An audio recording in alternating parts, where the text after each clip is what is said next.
بالله من الشيطان الرجيم.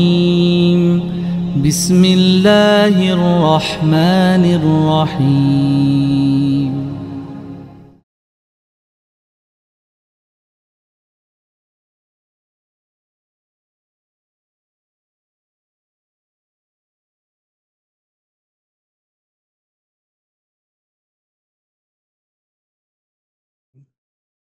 Hamdan wa syukron lillah syadu an la ilaha illallah wahdahu la syarikalah syadu anna Muhammadan abdu wa rasuluh amma ba'du. Sahabat yang berbahagia, di Zoom ini, di YouTube ya Majelis Madani, atau di Instagram saya ada juga di Dudi Mutakin, atau di TikTok ya. Di mana we lah. Pokoknya di pasar, di dapur, di mana we, bebas. Mudah-mudahan kita berkah ya, melakukan atau mengikuti pengajian ini. Di tengah ketidaksempatan mungkin di antara beberapa sahabat yang tidak sempat pergi ke majelis, mudah-mudahan ini menggugurkan kewajiban ya, Kang Adang Saipullah, menggugurkan kewajiban kita untuk mengkaji tentang al-Islam yang diwajibkan oleh Allah Subhanahu wa Ta'ala. Eh, Kalau saja negeri ini beriman dan bertakwa, maka akan dibukakan oleh Allah barokah dari langit. Masya Allah. Itu pernyataan Allah. Dan siapa yang disebut penjajah itu? Penjajah itu adalah sekelompok orang, bukan dari satu negara ya. Bisa saja dari teman sendiri, bisa saja dari saudara serumah, ya Kang Ahmad Rifai, yang mengganggu keimanan dan ketakwaan kita. Itu. Kenapa yang berjuang di negeri ini, para santri dan para haji yang ingin memerdekakan Indonesia waktu kita masih dijajah? Karena para penjajah ini mengganggu ketentraman ibadah umat Islam. Itu.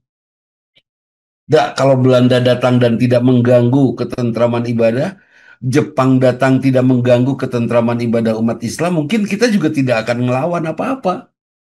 Nah, jadi yang disebut penjajah itu menurut pikiran saya adalah mereka yang datang ke negeri manapun, khususnya ke negeri kita, dan mengganggu ibadah kita itu. Dan kelihatannya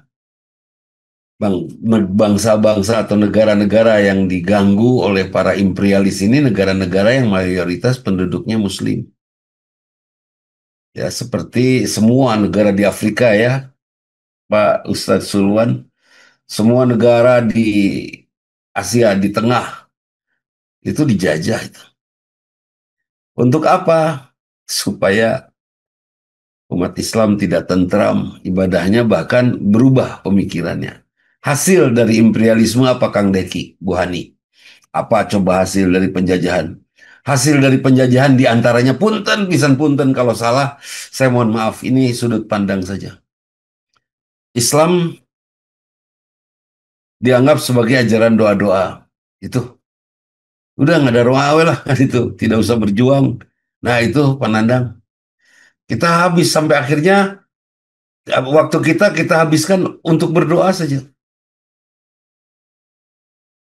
Para penjajah tidak mengganggu sholat kita. Para penjajah tidak mengganggu sholat id kita, baca Quran kita. Tapi para penjajah terganggu oleh aktivitas ya umat Islam. Kalau umat Islam sudah bikin kegiatan, itu mulai terganggu. Misalnya kita selalu mengikuti kegiatan Jumat berbagi, itu terganggu itu. Karena dengan Jumat berbagi muncul dalam hati orang-orang yang kita bantu, yang mendapatkan kasih sayang dari kita, rasa cinta terhadap al-Islam. Kemudian merasa terganggu, suatu saat merasa terganggu kalau al-Islamnya diusik, kan itu. Itu kalau hanya sekedar sholat, saum, lebaran, Idul Fitri, Idul Adha, eh itu penjajah nggak hirau itu. Malah didukung. Penguasa, para penjajah itu ikutan pada saat Idul Adha memberikan sapi yang besar-besar untuk ikut kurban. Oh, akhirnya umat Islam terperangah waktu itu. Hebat ya orang Belanda kurbannya. Saya ingat cerita Mami. Oh, orang Belanda tuh kalau ikutan kurban itu katanya, orang Jepang tuh kalau ikutan kurban, itu dia ikut nyumbang sapi yang besar untuk dibagikan kepada masyarakat. Sehingga masyarakat terkagum-kagum oleh sumbangsi mereka. Nah ini jadi yang mereka khawatirkan, yang penjajah khawatirkan adalah para pejuang sunnah yang ingin sunnahnya tidak jadi rusak. Kan sekarang pemahaman kita terhadap agama itu, Ustaz Ahmad Yaman, hapunten ya, ini sudut pandang saya saja. Pemahaman terhadap agama itu, Masya Allah, agama itu untuk orang yang hidup, bukan untuk orang yang meninggal, kan itu ya. Dan beragama itu bukan persiapan untuk menghadapi kematian, bukan. Ya untuk mencetak suasana hidup yang sempurna, yang baik. Membentuk suasana hidup yang kondusif. Kesolehan Pak Adang Saifullah itu akan menjadi kesolehan yang memberikan makna kepada banyak orang. Yanfa'uhum linnas. Nah itu. Harusnya seperti itu. Bahkan Ibu Emma yang katanya ikhlas, abdi ikhlas Ustaz. Bu, yang namanya ikhlas itu adalah kenal kepada Allah ya. Bu Ani, Kang Deki, Ustaz Hasim, Bu Nendenta. Yang namanya ikhlas itu Kang Ajat, kenal kepada Allah. Allah tuh Maha Agung, Bu Ani. Karena Allah Maha Agung, maka tidak layak kita sudah sebut kita ikhlas kalau kita melakukan pas-pasan. Ginilah, Allah merawat kita serius gak sih? Serius. Sampai nggak tahu gimana ya. Saya hanya berdoa saja kepada Allah, ya Allah, kirimkan kepada saya obat yang menghilangkan sakit ini di dada tuh kayak sakit. Bu Ema, kayak nutut gitu sakit dan lama itu sakitnya. Kata teman-teman lu koroner tah kan gitu ya. Teman-teman udah main yang teman-teman yang bukan dokter. Kalau dokter mah nggak nyebut gitu, langsung aja periksa gitu kan. Itu sakit. Aduh, dalam sholat saya hanya berdoa ya Allah beritahu saya obatnya apa. Tiba-tiba saja anonim ada yang ngirim sama saya minyak ikan krill sambil ditulis susah dilihat gerak aman kok. Nah, untuk membuka semua saluran darah supaya peredaran darahnya bagus. Saya percaya aja ada minyak ikan itu naon-naonnya. Jangankan minyak ikan atau minyak rambut gitu naon kan itu. Ya sudah, saya makan itu minyak ikan Kang Deki. Kaki kiri yang sakit, yang saya mengeluh itu. Saya mengeluh pegel pisan. Kalau kata Ibu Dele, itu kurang kalsium. So, saya setuju karena suka kram-kram juga. Saya makan juga itu kalsiumnya Bu Dele. Terus akhirnya saya makan itu minyak ikan. Kan minyak rambut nggak apa-apa, minyak goreng aman. Ya, minyak ikan nggak boleh kan itu ya. Udah, saya makan 4 hari, 5 hari. Plong itu. Waduh, itu. Betul, doa itu hebat. Tapi agama itu bukan kumpulan doa. Setelah sembuh ya, udah opik ya. Setelah sembuh saya harus lebih bermanfaat kan itu. Sehat itu bukan ukuran panjang umur. Dan sakit bukan pemberitahuan pendek umur. Ketika kita sakit, kita diajak untuk bersabar. Dan ketika kita sehat, kita diajak untuk bersyukur. Dan bersyukur adalah bersikap kreatif. Memanfaatkan semua anugerah Allah di jalur yang sudah Allah pilihkan untuk kita. Ada berapa jalur? Jutaan jalur. Ya, dengan berbagai makna tentunya kata Bu Dele itu. Ya, satu kata dalam Quran bisa memiliki ragam tafsir yang insya Allah sudah ditentukan tafsirnya oleh para ulama yang ikhlas. Saya tidak berani membuka jalan tafsir yang lain karena saya belum cukup ikhlas dibandingkan para ulama itu yang ikhlas. Jadi agama itu dikerdilkan, Ustadz Nandang, dikerdilkan itu. Dikerdilkan seperti apa? Doakan saja. Nah, itu bahasa nanti doakan saja. Padahal, hayu kita berbuat kan itu ya. Ikhlas saja. Ikhlas itu bukan diem, tapi memberikan dan melakukan sesuatu yang sangat sungguh-sungguh sebagaimana Allah sangat sungguh-sungguh memberikannya kepada kita. Sampai suatu saat setelah kita beragama dengan baik, beramal soleh dengan baik, kita bisa mengucapkan only you ya Allah. Qul huwallahu ahad, kan itu ya. Nah, itu hanya engkau ya Allah. Hanya itu bisa kita ucapkan itu.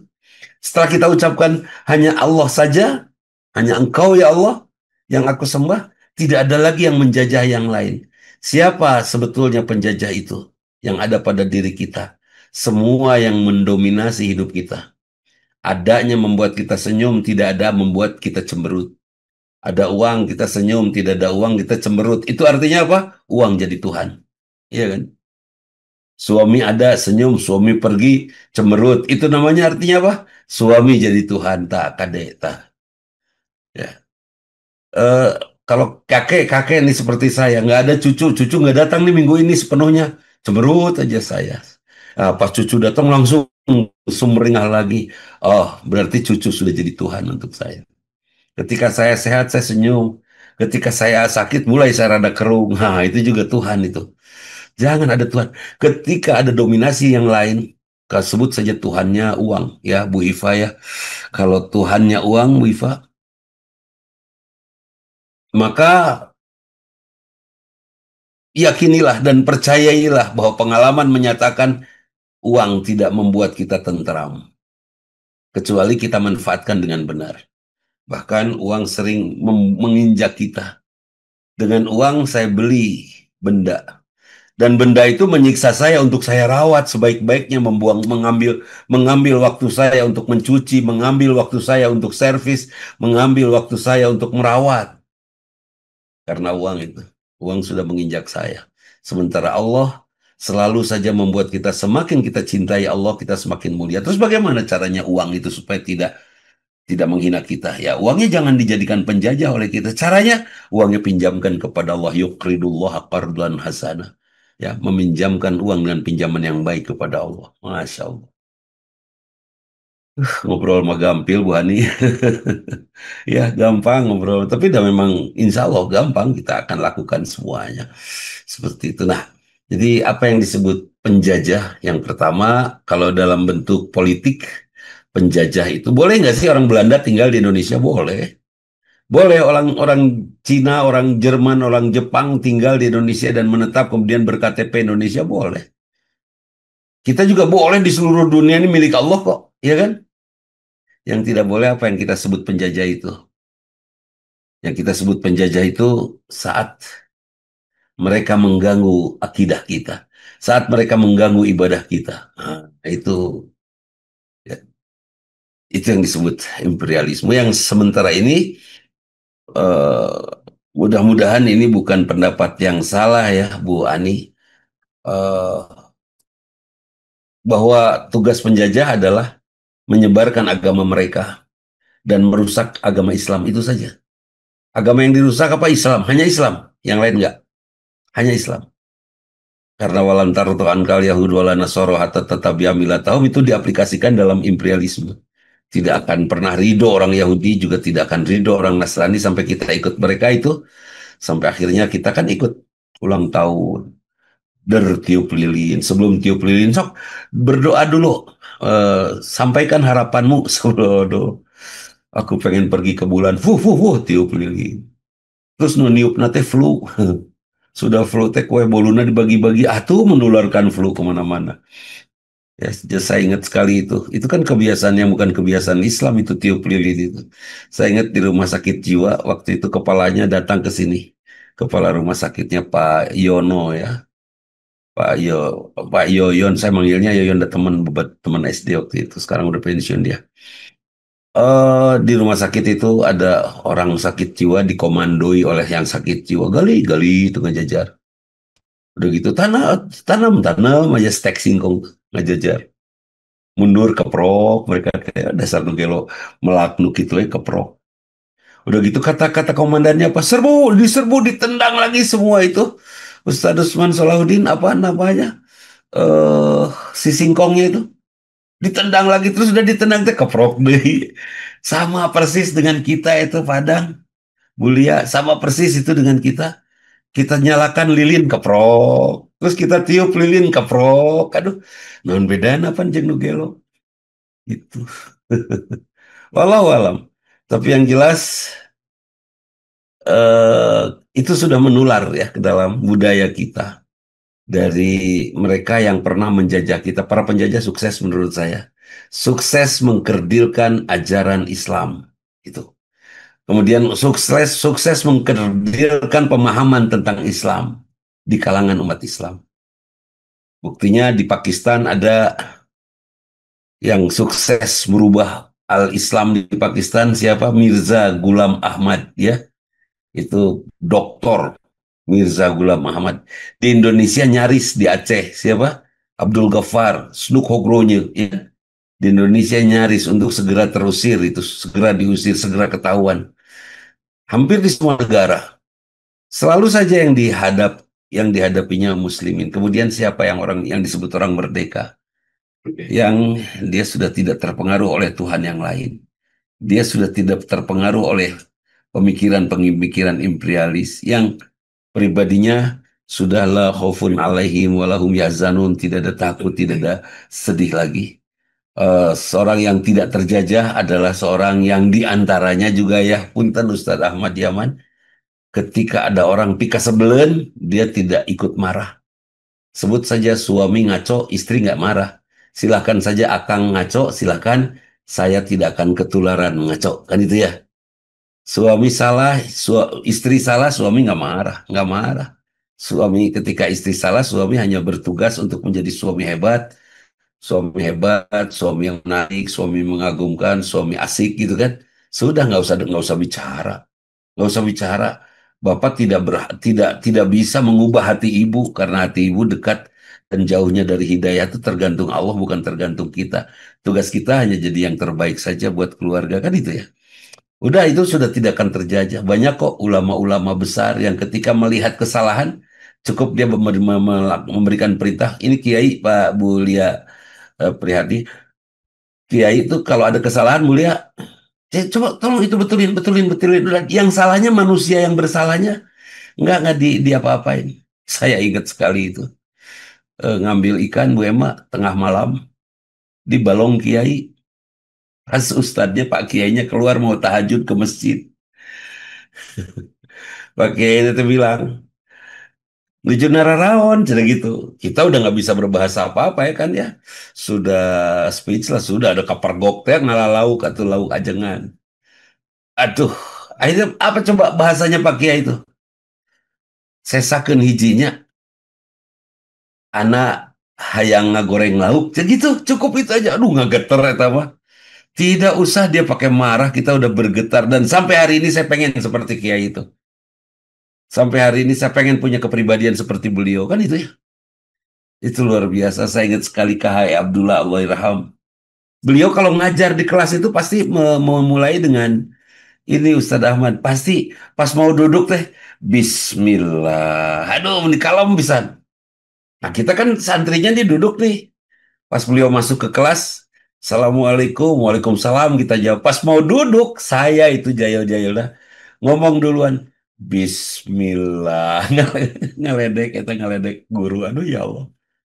Apa kata Pak Kiai Abdullah? Apa kata beliau? Ih, mihlaan. Aduh. Udah sama langsung katonjok dan ceduk Kang Deki asli karena dada teh ini. Duh. Dalam banget. Tanpa marah, mereka mengagumkan dan komentarnya justru membuat kita ingin meneladaninya. Kan gitu ya. Dia orang merdeka, tidak terpengaruh oleh keburukan murid-muridnya, oleh keburukan yang lain. Muridnya jahil, tapi guru tetap tidak berubah menjadi atau tidak ketularan jahil, kan itu ya. Suami boleh ngaco, istri nggak akan pernah ngaco. Istri boleh salah, tapi suami akan tetap berjalan menuju Allah mengagumkan begitu. Kita lepas dari penjajahan. Mungkin itu saja Al Ustadz Irsyad Muttaqin, mudah-mudahan Allah ridho. Mangga nyanggakeun.